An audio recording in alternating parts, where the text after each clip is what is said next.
तरह मजलिस इत्तेहादुल मुस्लिमीन ने मेरे साथ नाइंसाफी की है, इससे आप सब दुखी है, मेरे नौजवान दुखी है, मेरी माए बहनें दुखी है। तो ऐसा है भाई, मुलाकात करने को महंगा, उसके घर के सामने तुम देखो, ये तुम्हारा कारपोरेटर शेख अहमद भी है ना, वो दरवाजे के सामने खड़ा रहता, चपरासियों की फौज है। फकीर गफ्फार कादरी बीजेपी के किसी की भी फंडिंग रहता नहीं, गफ्फार कादरी को ना कोई खरीद सकता, ना गफ्फार कादरी को झुका सकता।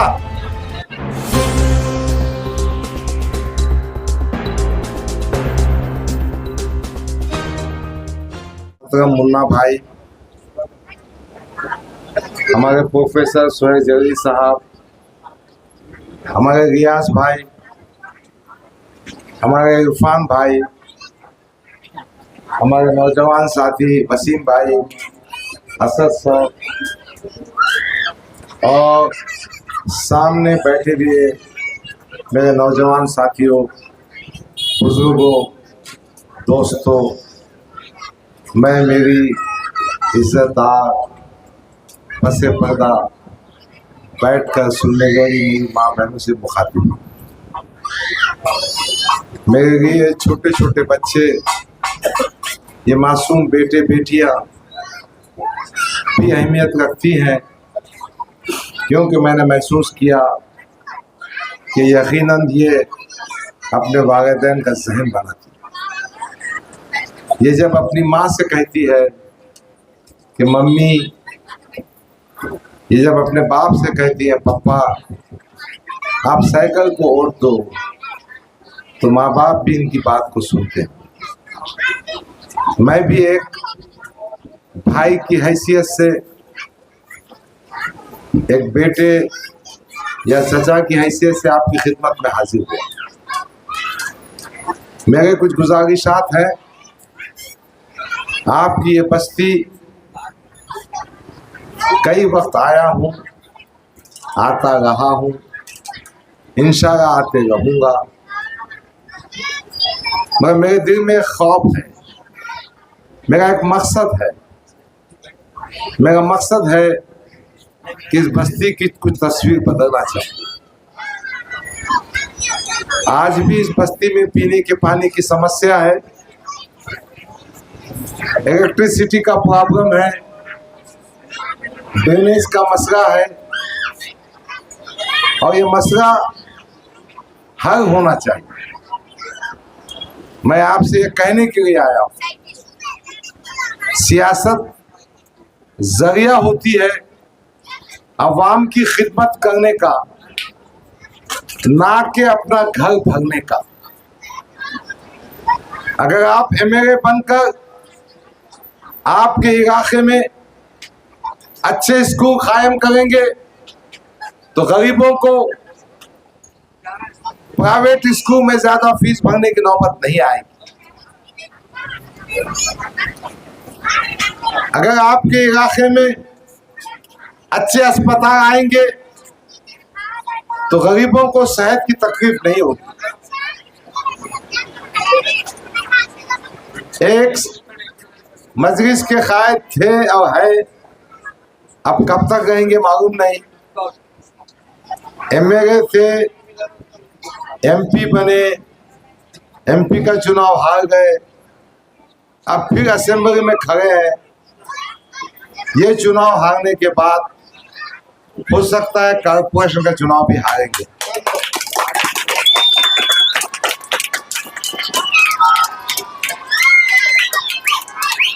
पार्टी बहुत चिकट है, मगर पार्टी बहुत ही फकीर पार्टी है।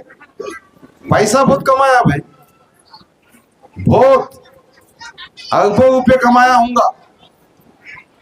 रहने का स्टाइल तो बहुत भारी बाबा, गॉगल, ऐसे स्टाइल, बालकनी में से हाथ बताना,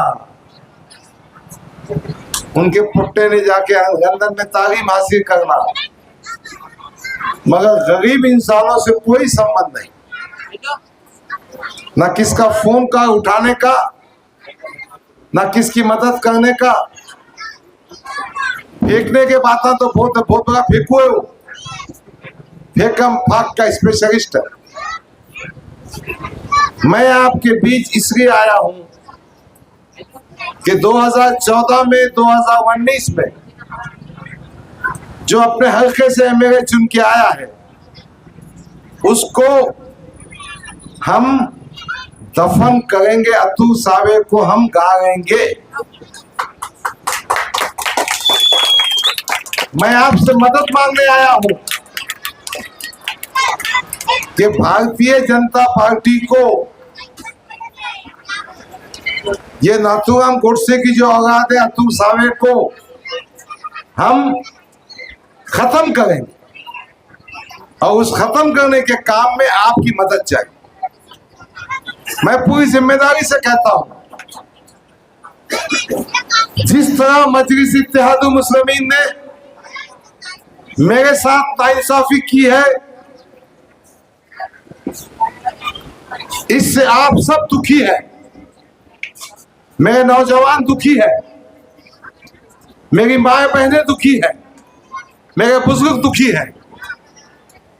जिस तरह से सेंटर से चुन के आने वाला इम्तियाज जलील 2014 का और आज का हारा हुआ एमपी अपना हल्का छोड़कर यहाँ चकमागा, उससे भी दुखी है आप। मगर कहीं ना कहीं इम्तियाज जलील की टीम और इम्तियाज जलील अपने इत्तेहाद को तोड़ना चाहते हैं, और ये तोड़ने का फायदा किसको होगा? अतुल सावे। मैं एक बात और कहना चाहता हूं, आज के हालात में इंशाअल्लाह ताला पूरा मराठा समाज अपना साथ देगा। मराठा समाज की ताकत अपने साथ आएगी। दलित भाई हमको वोट देंगे क्योंकि समाजवादी पार्टी का सेक्युलर चेहरा। समाजवादी पार्टी में ना 15 मिनट की बात है, ना दूसरी कोई बात है कि किसकी मां ने कहा जाना था। यकीनन ये तमाम तबकात के वोट मिलने के बाद हम बहुत आसानी के साथ, पूरी कुव्वत के साथ मजलिस इत्तेहादुल मुस्लिमीन उसको भी शिकस्त देंगे, उसकी जमान भी जब्त करेंगे और अतुल सावे का भी सफाया करेंगे। मैं एक बात कहना चाहता हूं कि एमएलए क्यों बनना चाहिए। मैं ये भी कहना चाहता हूं कि मुझे सियासत में पैसा कमाने का कोई शौक नहीं। अल्लाह ने मुझे भरपूर पैसे दिए, कोई मैं नंगा भुक्का नहीं हूं कि सियासत में आकर पैसे कमाऊं। कुछ लोग पैसे कमा के भी नंगे भुक्के रहते हैं, कुछ लोग पैसे कमाकर भी फकीर और भिखारी चाले करते हैं। अभी किसी साहब ने भाषण में ये कहा कि बीजेपी मुस्लिम कैंडिडेट को फंडिंग कर रही है। अबे सुन रहे फकीर गफ्फार कादरी, बीजेपी क्या किसी की भी फंडिंग रहता नहीं। गफ्फार कादरी को ना कोई खरीद सकता, ना गफ्फार कादरी को झुका सकता। हम तेरे सर के बिकने वाले भी नहीं है और झुकने वाले भी नहीं है। इंशाअल्लाह ताला आपके साथ आपकी कुव्वत और ताकत की बुनियाद पर पूरी ताकत के साथ हम ये जो भारतीय जनता पार्टी का उम्मीदवार है अतुल सावे, इसको दफन करेंगे। मैं एक बात और कहना चाहता हूं कि मैं आपके सुख दुख में हमेशा शरीक रहूंगा। एक एमएलए ने पुलिस स्टेशन जाना चाहिए। आप 10 साल का रिकॉर्ड निकालिए इसका। कौन से पुलिस स्टेशन गया ये? बकरीद की ईद के मौके पर कुछ जानवरों को पकड़ा गया था, तो जिंसी पुलिस स्टेशन में जाकर उसने नुमाइंदगी की और वो वीडियो को इतना आम किया कि देखो मुसलमानों के ईद के मौके पर जानवर पकड़े गए, मैंने नुमाइंदगी की। अरे फट्टू, अरे छक्के, तू कौम के वास्ते नहीं गया था, तू खुद के भांजे को बचाने के वास्ते गया। वो पुलिस इंस्पेक्टर ने मुझसे बताया कि इम्तियाज जलील की एक मांग थी, साहब बाकी बच्चों को रहने दो, कम से कम मेरे भांजे को छोड़ दो। ऐसी राजनीति गफ्फार आदमी नहीं करेगा। मेरे लिए सब बराबर है। मेरे लिए मेरे रिश्तेदार से बढ़कर ये आप अजीज वोटर्स हैं। महाराष्ट्र में इतने फसादात हुए, ये कहां पहुंचा जी? ये कहीं जाता नहीं। देखो अकोला में फसाद हुआ, तुराबरी शाह मस्जिद को नुकसान पहुंचाया गया, कुरान शरीफ जो हमारी जान से ज्यादा अजीज है उसको जलाया गया, जानी माजों को जलाया गया, मस्जिद की बेहुरमती हुई और उसी फसाद में एक खातून, ज़ईफ खातून जुगनूबी को पेट्रोल डाल के जलाया गया। कहां सोगा था इम्तियाज जलील तू? अकोला के साथियों से पूछो, मोहसिन से पूछो, कितने टेलीफोन किया उसने? एक फोन कॉल किसी ने किया। ये आपका भाई था गफ्फार कादरी जो जाके नुमाइंदगी किया, खातियों को कैफरे किरदार तक पहुंचाया। यवतमाल में धावरा एक तारुखा है, उस तारुखे में इरफान नामी बच्चे को पुलिस कस्टडी में मार दिया गया। हम वहां पहुंचे हम वहां हम पहुंचे। वहां जो पुलिस का एसपी भुजबल था उसने कहा नहीं जी, उसकी जो मौत हुई, फितरी मौत हुई, वो शराब पिया हुआ। मगर हमारे साथियों ने वो फोटो हमको दी थी, वो सीसीटीवी फुटेज दिया था जिसमें वो इरफान नामी बच्चे को पुलिस ने अपनी वैन में गवर्नमेंट हॉस्पिटल में शहीद किया था। थोड़ा हाथ को आ गया सो चीख के, इलेक्शन का जमाना है, पानी पीन दो मुझे। तो सीसीटीवी फुटेज दिए थे उन्होंने जिसमें पुलिस वैन में उस इरफान को अस्पताल में शहीद किया और एक फोटो भी दिए थे कि उसके हाथ में हथकड़ी थी। उसको बुनियाद बनाकर मैंने अपने खर्चे से Bombay high court Nagpur bench पे केस दाखिल किया और यह रिकॉर्ड पर है कि एक पुलिस सब इंस्पेक्टर और 4 कांस्टेबल पर 302 का गुना दाखिल हुआ। अरे बता इम्तियाज जलील तो जिंदगी में ऐसा कुछ काम किया क्या? मॉब लिंचिंग में पलगा में उस्मान अंसारी को मार दिया गया, उसके घर को आपका एक भाई पहुंचा। कुरैश नगर पूरा में मॉब लिंचिंग में मार दिया। ये तो फडणवीस के साथ, गृह मंत्री के साथ दोस्ती कायम किए हुए है। और फडणवीस के बोलने पर ही पार्लियामेंट के इंतखाबात में 4 उम्मीदवार दिया था। कहां से दिया था मालूम? उस्मानाबाद।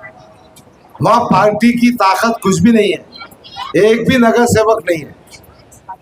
भिवंडी, वहां भी एक भी नगर सेवक नहीं है।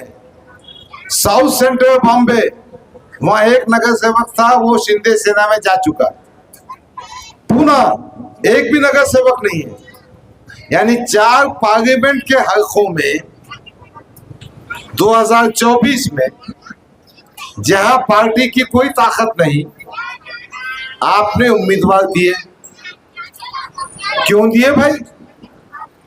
किसको खुश करने के वास्ते दिए? कितनी मोटी रकम वसूल की?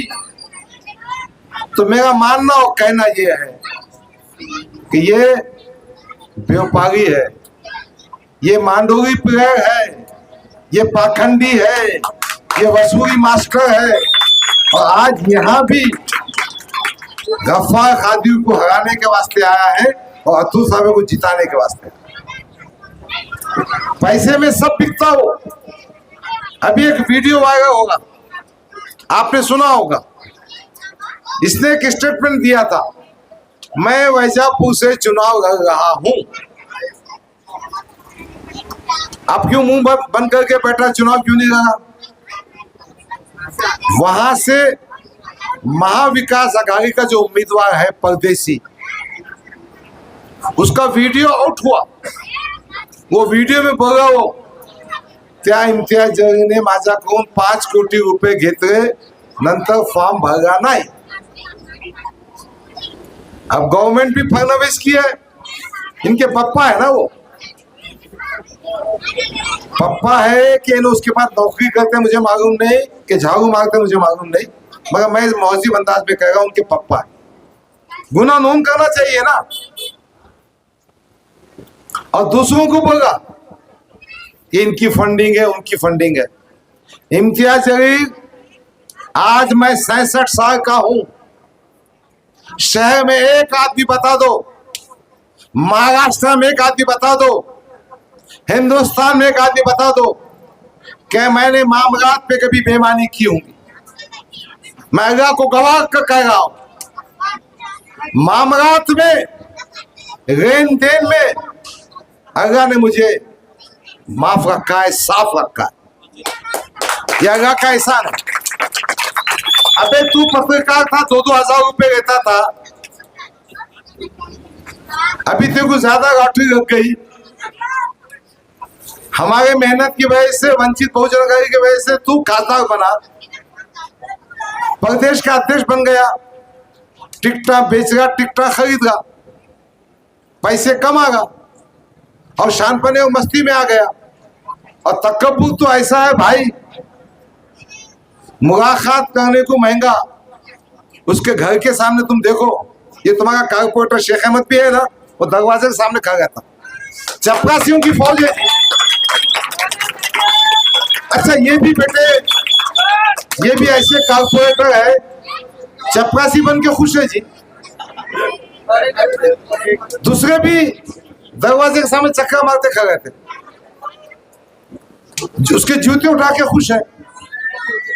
अजीब जमाना है भाई, चमचागिरी करना, क्या क्या धोना, अजीब मामला है। मैं ये कहना चाह रहा था, बहुत मस्ती है उसको और बहुत मांगा है उसके पास। वसूल करो, कोई एतराज नहीं मुझे, वसूल करो। और साइकिल की जो निशानी है ना, इस पे बटन दबाओ। सारे ने बहुत माल कमाया जी, कौम को 2 पैसे दिया नहीं। उम्मा कराम हो या बेवा हो, मुस्तहक हो, कभी उसके घर से फैजियाब नहीं हो पाए, ना हो पाएंगे। तरबियत इतनी है ना ऐसी। वो आमदार चुन के आया था, हम गए थे हैदराबाद,